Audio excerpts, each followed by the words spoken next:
How did both classical Republicans and natural rights philosophers influence the founders' view about government? What are the essential differences between classical Republicanism and natural rights philosophy? Why do both classical Republicans and natural rights philosophers stress the need for education and preparation of citizenship? When I'm ready.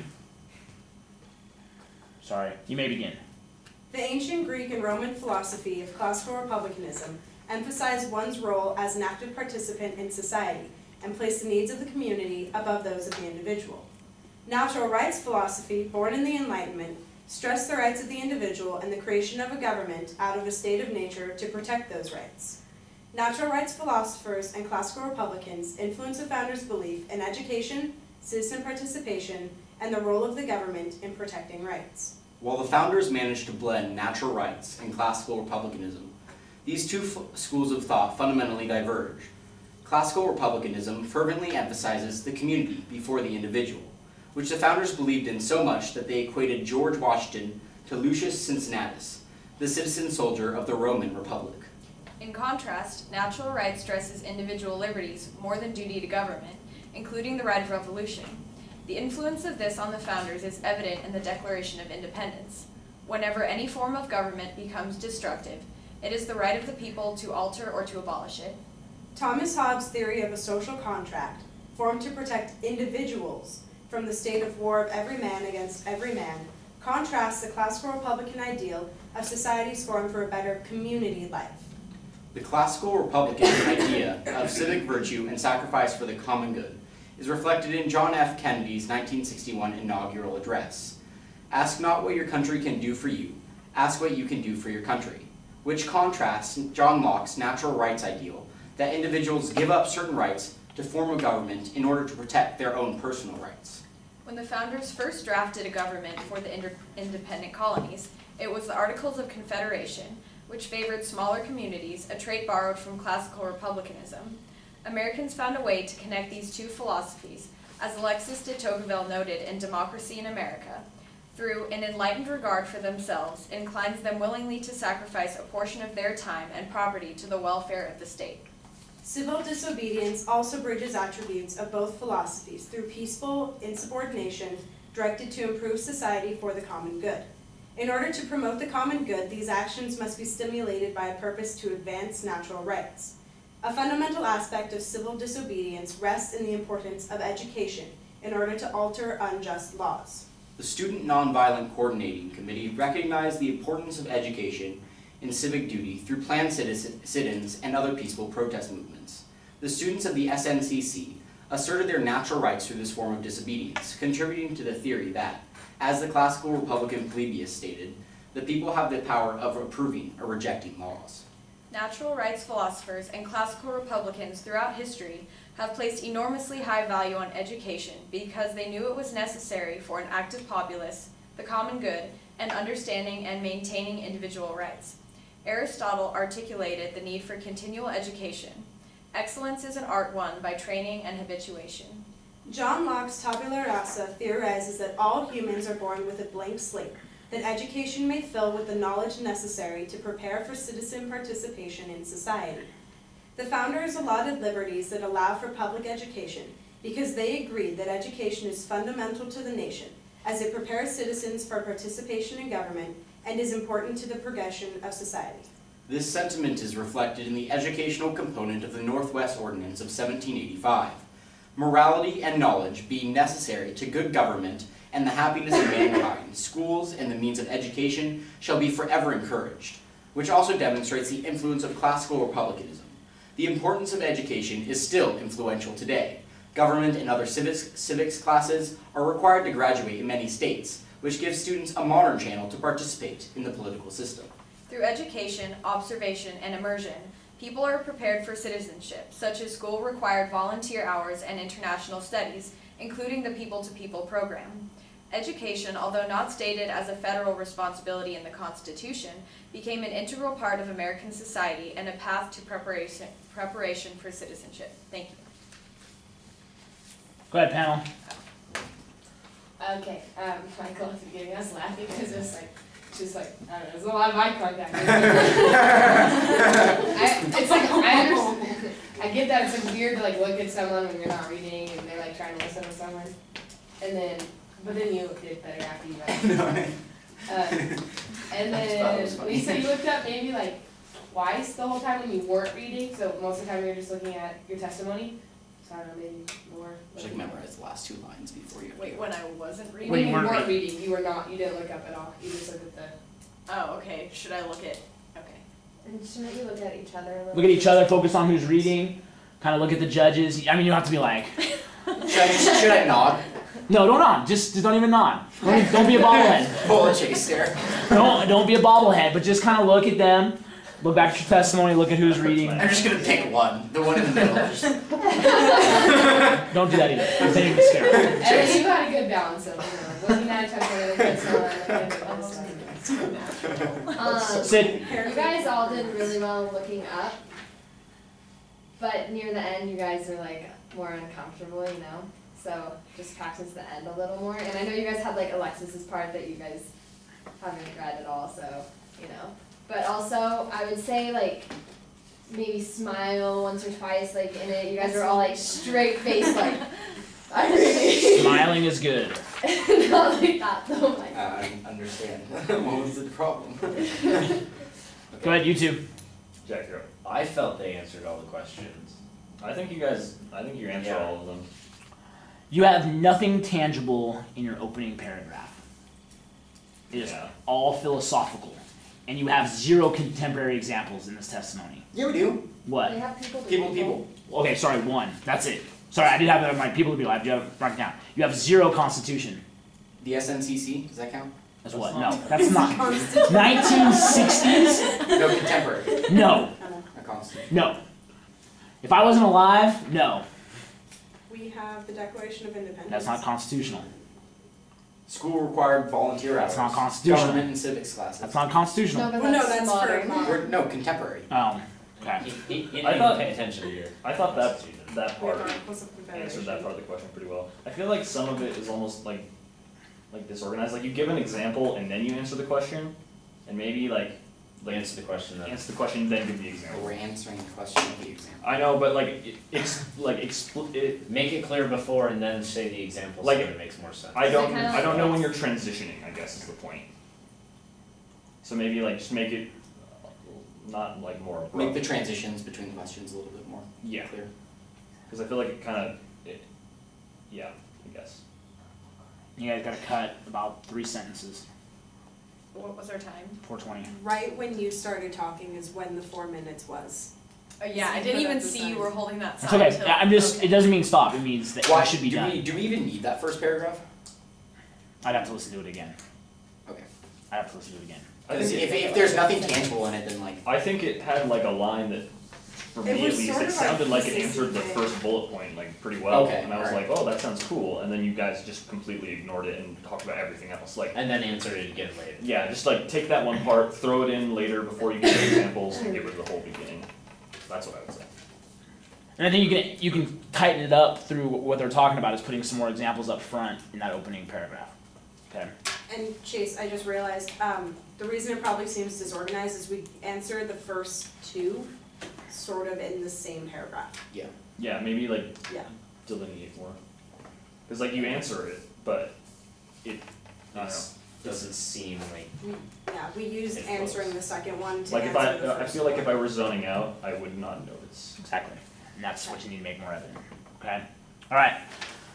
What are the fundamental characteristics of a constitutional government? In what ways does constitutional government mean limited government? Describe 3 provisions of the Constitution. When you're ready, you may begin. Joseph Warren, a general of the Continental Army, stated, "This eternal truth, that public happiness depends on a virtuous and unshaken attachment to a free constitution. This alludes to the people as both a base for the government and the power to check it, a trait crucial to the United States form of government." the purpose of a constitution is to outline and build the foundation of the government. The U.S. as a constitutional democracy has one written document with provisions that limit and delineate the power of the federal government. A constitutional government has several fundamental characteristics. Possession of a constitution, codified or uncodified, being first and most essential. Secondly, it creates rule of law. As Aristotle proclaimed, it is more proper that law should govern than any one of the citizens. It establishes private domain, the areas of an individual's life that are not subject to governmental control. Negative rights outlined in the Bill of Rights prevent the government from taking arbitrary action in these areas. Fourth, it establishes individual rights of the people and the responsibility of the government to maintain these rights. Finally, it creates checks and balances among branches and enumerates powers of the government, including the limit placed on Congress through the Constitution. No bill of attainder or ex post facto law shall be passed. A constitutional government is, by definition, a limited government. A government can be outlined by a constitution, but is not a constitutional government unless those in power are limited or subjected to the rule of law, a trait lacking in Japan's 1890 Meiji Constitution. In Britain, rule of law is established by the Magna Carta and Petition of Rights of 1628, which states no offender is exempted from the proceedings to be used and punishments to be inflicted by the laws of this realm. Judicial review, one of the checks and balances of a constitutional government, allows the judiciary branch to evaluate laws. According to Article 3, the judicial power shall extend to all cases and law and equity arising under this Constitution. This review was more fully established through the 1803 case Marbury v. Madison, and these functions of the Supreme Court are physical manifestations of the principle that constitutional government is limited government. In the U.S. Constitution, there are many provisions that prevent the abuses and misuses of power. Article 2, Section 4 declares that any officer of the government may be impeached and removed by Congress for breaking laws. This is not only a check by the legislature on other branches, but also a widespread method to halt abuses by the government. Governor Rod Blagojevich was impeached by the Illinois House of Representatives for political corruption in 2009 because, even though he was in a position of power, he was subject to the rule of law under the Constitution. Article 6, Clause 2. This Constitution and the laws of the United States which shall be made in pursuance thereof shall be the supreme law of the land. In conjunction with the 10th Amendment, create the American system of federalism, which provides against misuse of state or national power. Federalism, an integral part of the American system, is essential in protecting the people from state abuse or the states from federal abuse. This year, the Supreme Court ruled on Arizona v. United States and concluded that Arizona overstepped aspects of its power within federalism in its attempts to regulate immigration. Article 1, Section 7, Clause 2 outlines the process by which a bill may be passed. This includes the President's veto power and the Congress's resulting ability to overrule the veto. President George W. Bush vetoed 12 bills during his presidency, 4 of which were overruled by Congress. These checks and balances are provisions to avoid abuses of congressional and presidential power. The 2012 Nevada ballot included a referendum to allow the legislature to call special sessions and set its own agenda, which upholds John Locke's theory of legislative supremacy. Under the United States system of federalism, not only is the relationship between state and national government curbed, but state governments may also instill their own internal restrictions. This proposed check on the governor by the Nevada State Legislature reflects checks found in the national government, exemplifying a fundamental characteristic that, along with limited government and rule of law, creates a foundation for a constitutional government. Thank you. Go ahead, you guys. You guys know a lot better at looking at each other. You want to look at who's reading, right? Yes. Okay, Matthew, a couple times with Emily when she wasn't reading. Well, I just sort of like, one way, I look the know, other way. No, look at who's reading. Focus on who's One reading. way. But yeah, The I other looked way. at Emily. It's One- really funny, Emily. I don't know if you do this. If you need to do this, but you raise your eyebrow when you're saying something. Sometimes it like Awesome. makes you like focus in on what you're saying. It's really funny. Oh, it works. Yeah. It's like only when you like emphasize a word, you like it's. Go, Jack. I definitely think you answered all of them, like, because of the structure, you could tell, like, when you're transitioning from one question to another, and you could follow the answers much more clearly. Yeah, I agree overall. I think the first bullet point, in what ways does constitutional government mean limited government? Like summarize your answer on that to me. Checks and balances, legislative superiority, judicial review. Okay, like- because That's the I think all of that becomes very clear, but you have one line in there that I don't remember exactly what it was, but you're like, constitutional government is limited government. And it almost That's sounds our like, very that first is- one. that is- I know, It's like that- a the exact line. constitutional government is by definition a limited government. Look up, literally, if you look it up, it is a limited government. That is the definition. Because while I have a constitution So- doesn't, because just because a country has a constitution doesn't mean it's a constitutional government. And that's the next line. Right. They did it. Okay, then I just missed that second line, I guess. One thing I have to say though. Go ahead. Lisa, you cite Article 1, Section 7, Clause 2 for veto powers. It's Clause 3.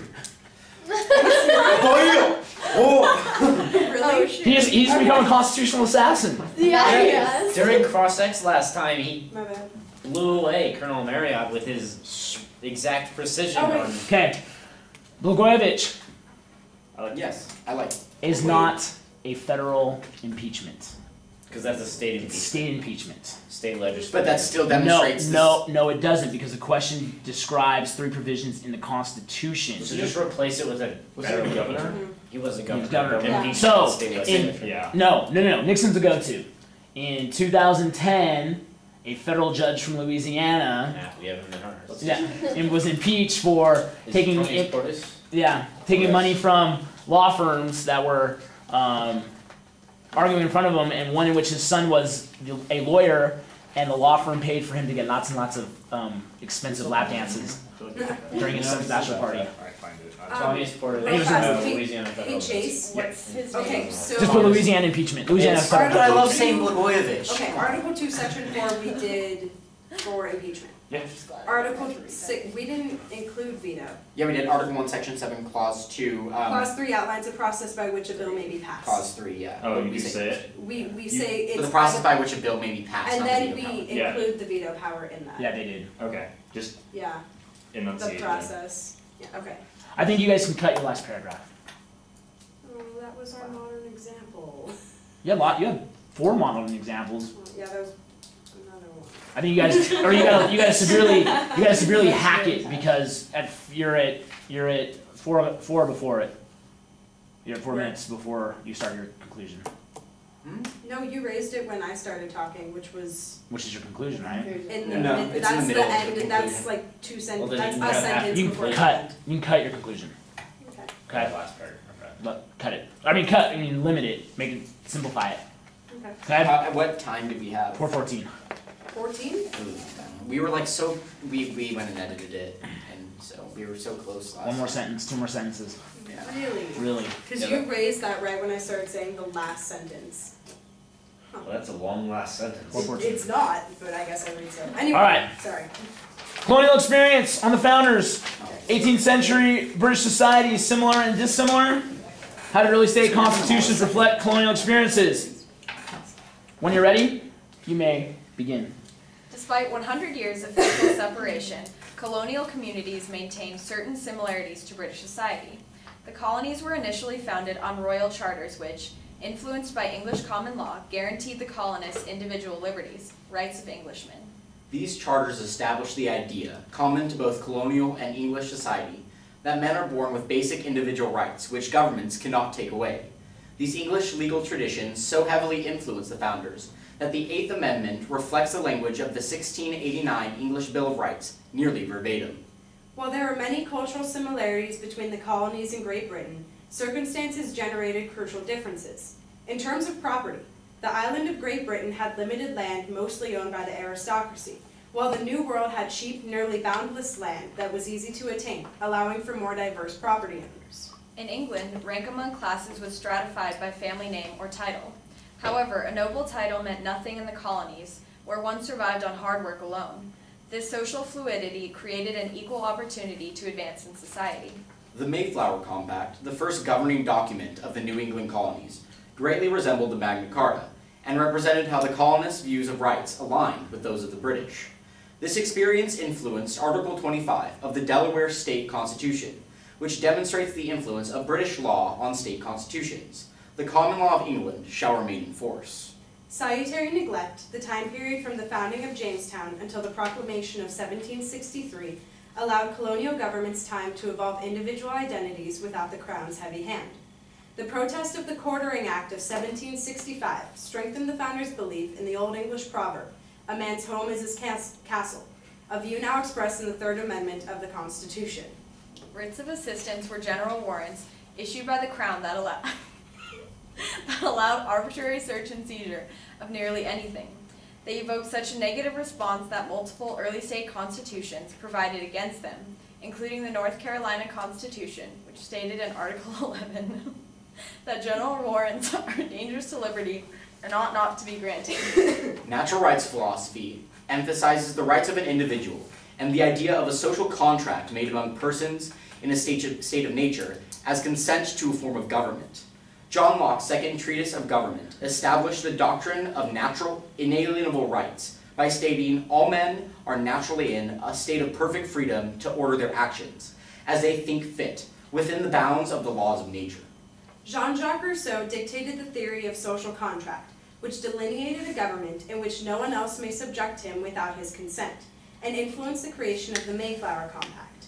These philosophies are reflected in early state constitutions, such as the Virginia Declaration of Rights, which states that all men are by nature equally free and independent, and have certain inherent rights of which, when they enter into a state of society, they cannot by any compact deprive. Classical republicanism established civic virtue, impressed the responsibility upon citizens to actively participate in government, and emphasized crucial moral education. This is exemplified in the Massachusetts Constitution of 1780, which stated, "Wisdom and knowledge, as well as virtue, diffused generally among the body of the people, being necessary for the preservation of their rights and liberties." Classical Republicans would argue that citizen responsibilities, such as voting and political participation, entail the highest form of civic duty and dedication to the common good, and are the first priorities of any citizen. As Abraham Lincoln eulogized, our nation is a government of the people, by the people, for the people. Of the people represents the social contract theory of natural rights. By the people stems from the colonial experiences of a monarchical government. For the people embodies the idea of civic virtue and classical republicanism. This key American phrase unifies natural rights, classical republicanism, and 18th century colonial experiences. Thank you. 406. Go ahead. Got it. Yeah, we're pretty much done after 3 rounds. Don't laugh. Yes. Laughing while talking makes it a little difficult. Slipped on her pronunciation on one. Oh my gosh, I was dying.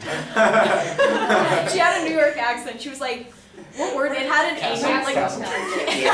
Castle. That's my bad.